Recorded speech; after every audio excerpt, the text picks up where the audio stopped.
Hello and welcome back to Happiness, a Sceptics Guide with Paul Flower and me, Gary Wood. This is a special bonus episode on happiness and seasonal affective disorder, although the tips can be used whenever you need to boost your mood. So, over to you, Mr. Flower. Let me give you the compliments of the season and welcome you to another episode of Happiness, a Sceptic's Guide. It is the season to be jolly. Sad. Oh, okay. Yeah, so the nights are drawing in, the days are shorter, depending on which hemisphere you're listening in, of course. But in the Western Hemisphere, in the Northern Hemisphere, the nights are drawing in, the days are shorter, and we have something which is known as seasonally affective disorder or seasonal affective disorder. Seasonal affective disorder. Did the acronym come first, or did the name, do you reckon? Because SAD fits so beautifully. It does. I suspect someone had too much time on their hands, didn't they? Yeah. So, and it's important to recognise. So what we will talk about today is just a few. I was trying to find the 12 days of sadness, but I thought, no, 12 days of anti-sadness. And I thought, well, that doesn't exactly trip off the tongue. So we're going to find as many pointers as we can, hopefully 12, that would work to combat seasonal affective disorder and would also combat low mood in general. Great. I mean, and you are being very topical here because we're releasing this episode on the 12th of December. It is the 12 days of Christmas. And you're giving them 12 tips. Yes, so it'll take us up till the 24th, which will be our bonus Christmas episode. Another bonus. This is a bonus, and you'll be getting another bonus. Who said we didn't plan? Who said we didn't give you something or get or? Who did we say give you something for nothing? Right then. First of all, hands up is that I do suffer from seasonal affective disorder. So do I. But to what degree? Well, because I'm broadly self-employed, some days I'll wake up and I will just know it's a grey, featureless sky, even before I open the curtains. And some days, it's a terrible admission, I've opened the curtains and I've just basically thought, we will beat me set anyway.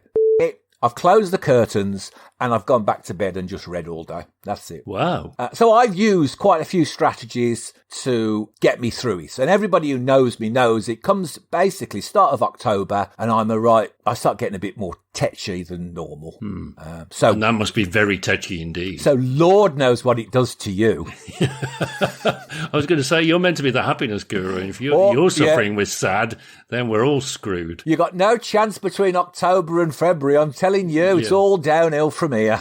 We should have done this podcast in seasons, basically, and skipped winter altogether. Yeah, we should have started. If we'd have started in March, it would have been a much different affair. Right then. Indeed. First of all, to recognise my point number one would be to know that you're not alone. You know, we already established that we both suffer from it. And yeah, it's massive. You know, it's a real thing. You know, I heard even Dr. Zand, if you're not in the UK, don't worry, he's one part of a twins kind of doctorate.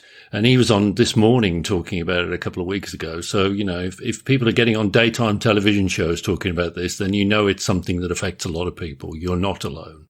Yeah. So know that you're not alone. So first of all, you could look on a website and have a look at some tips. Try to find other sad people. Is that what you're saying? Yes. So connect with people. But if you connect with people, don't use it as a misery fest. Connect with people to find out what are their solutions. So share solutions for getting through this. You're probably going to feel a bit lower anyway, but it doesn't have to be totally grim and awful. We can take the edge off it. Number 2 is eat happier. Now, that doesn't mean junk food and processed stuff. It means trying to stick to a balanced diet. And so could this also be a cause of SAD? He said, creaking his chair, in the sense that, you know, the foods that are available in the winter are very different. So you don't have an abundance of fruit, not in this country anyway, where it's freezing cold. No. So therefore, you know, the foods are a bit drab. You know, we've got parsnips, for example. I'm sure some people like them. I love a parsnip.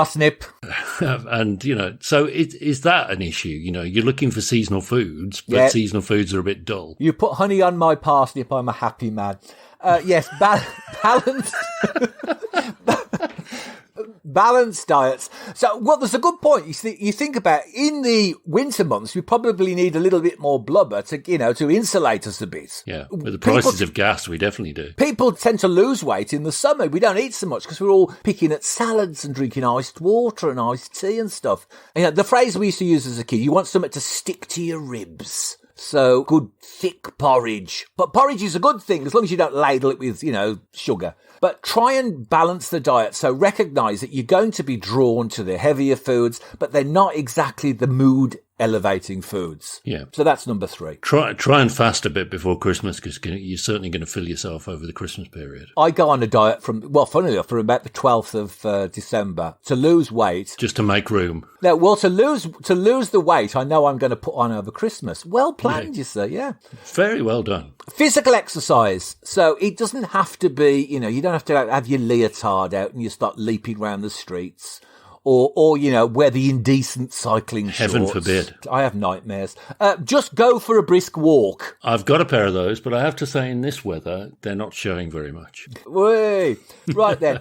Sad lights. So sadness lights. The broad spectrum lights. So I had mine on this morning. And the best this is like a daytime, daylight enhancing light. It's, these... Mimicking. Fluorescent tubes. I mean, it looks like, basically all the neighbours think I've got a sunbed. It's a sunbed, basically. Yeah, that's what you're saying. sunbed for the eyes. But you don't look directly into it. You just need to have it in the corner of your eye. So what I do of a morning is That would give me a migraine. Well, you just in the corner of your eye so you can just see, and then I read. So you have it on for about 40 minutes. So killing 2 birds with 1 stone. So in your case, you could be planning your happiness experiments and schedule, or you could do a bit of reading. So if you birds were harmed in the making of this episode, by the way. Yes. So satellite, that's another one. Spend time with people who make you happy. Tough one for you, you've admitted. Or, or spend time with no people. If kind of a bit of solitude, you want to wander off somewhere and, especially if you're going, nature's always, I know it's a bit icy, but it's still nice to have a nice winter walk. So that leads me to the next bit, is spending time in natural daylight as much as possible. Just because it's cold, it doesn't mean to say you can't wrap up warm and go again for a walk. Apologies to our Finnish and Swedish listeners. Yes, challenge negative thinking. So to recognise that you might be feeling a bit more gloomy because of the season. So just to acknowledge that and challenge it a bit and look for some other positive things. This is really useful, I think. Just notice the fact that, yes, this is a real thing that many people suffer from, which is point 1. And this, if you acknowledge it, that's half the issue, isn't it? You've got there. Yeah. If I feel a bit down, so what I do is I recommend this to clients, is I give myself a time limit. And I got this idea there's a British comedian, Sarah Millican. And comedians are well known for, if they have a bad gig, is they'll go on about it for weeks. Oh, it was a traumatic gig. And if they have a good gig, they'll go on about it for weeks. And what she does, she says, I give myself till 11 o'clock the next day to either moan about the gig or rave about the gig. And then at 11 o'clock, stop. And it's actually, if you feel a bit down, recognise I'm feeling a bit down. I'm going to feel miserable until this afternoon, and then I'm going to do something more cheerful. And it sounds though, you're thinking, no way can you do that. But once you tell yourself you'll do it and you acknowledge the feeling, denying the feeling is the problem.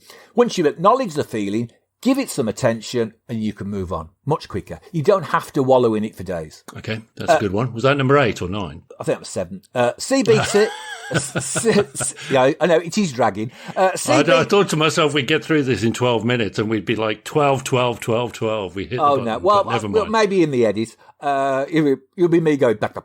Once you've got all my stuttering, it'll be probably about 7. Right, a bit of CBT. So if you want to look at some basic CBT techniques, and CBT is about reframing things and about challenging black and white thinking. So we're in this grim time, it's that catastrophe thinking, like everything, we're all doomed and it's all dreadful. That helps. 9, plan ahead. And that includes avoiding things you know are going to make things worse, stressful things if you can. 10 is ask for help if you need it and know where to ask for help. So we mentioned the internet at the top. Mm-hmm. And 11 is look for things about this season that are good. And one of the ones I thought about is taking photographs. So go out somewhere, take some photographs. Another good thing is that you can look... frost is very photogenic. It is, and snow. And if you can get it on a spider's web or whatever, it's a fantastic photograph. That fulfills a number of things. It's giving you a goal. It's getting you outside. It's getting you to do something creative. And also recognise when you look out and your garden is covered, if you have a garden, it's covered in snow. It's lovely that it looks just as good as your neighbours. And in my case, the old pram wheels all covered in snow, and the old cooker out there's been out. It looks beautiful. All the old tyres, the tyres, cars. And the skip with the mattress. They look gorgeous. Everybody say, old fridge freezer. They go, where did you go for those lovely decorations?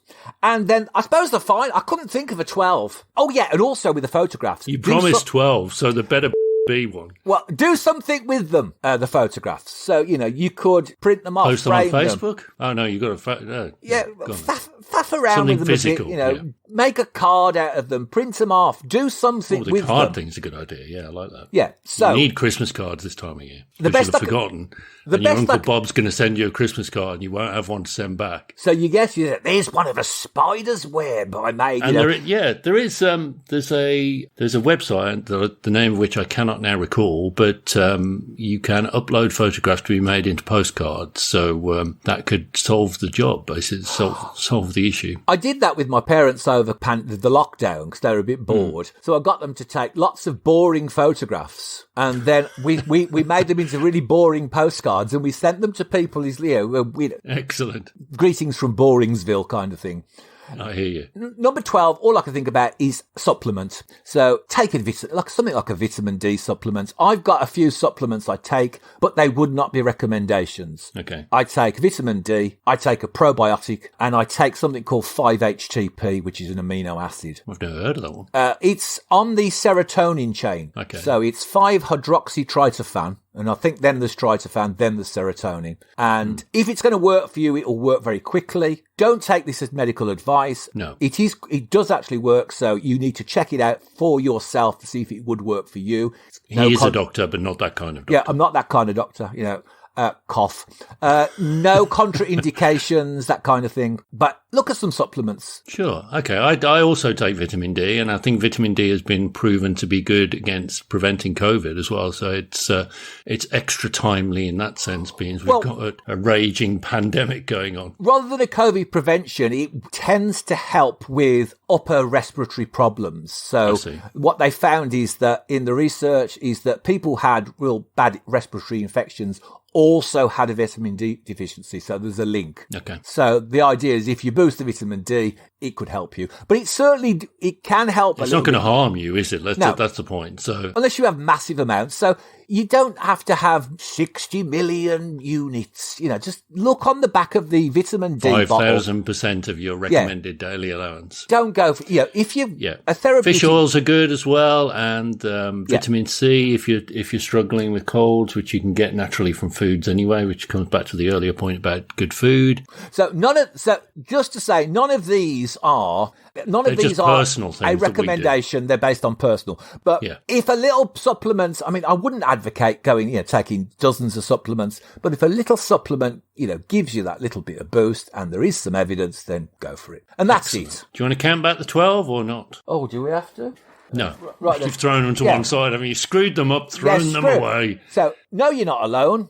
Eat happier, physical exercise, sad lights, spend time with people who make you happy, natural daylight, challenge your negative thinking, check out CBT, plan ahead, especially to avoid stress, ask for help and if you need it and know where to go. So again, websites is a good place to start. Look for things that are positive about the season, mention taking photographs, and take a supplement if it's research-based. The end. A practical guide to helping you through SAD. Yes. From Happiness, a Skeptic's Guide with Dr. Gary Wood and Paul Flower. This has been a bonus pre-Christmas episode to help you through those glum months. If you enjoyed it, please share it. Tell your friends. Use this to communicate with your friends that we talked about earlier and getting social. Yes. Do, of course, like us on Facebook. Follow us on Twitter. Help us to know that we're not alone. Yeah. And recognise that all of these points are really good for low mood generally throughout the year. Yeah. Excellent. Ta-da. That was and is Happiness, a Sceptics Guide with Paul Flower and me, Gary Wood. This was a special bonus episode on happiness and seasonal affective disorder. None of the tips in here are prescriptions or meant to replace medical advice or psychological therapies. So, if you have persistent low mood or think you might have depression, book a visit to see your family doctor. If you liked our podcast, do share it and tell other people about it. And if you've really enjoyed it, you can support the show at buymeacoffee.com/Skeptics Guide.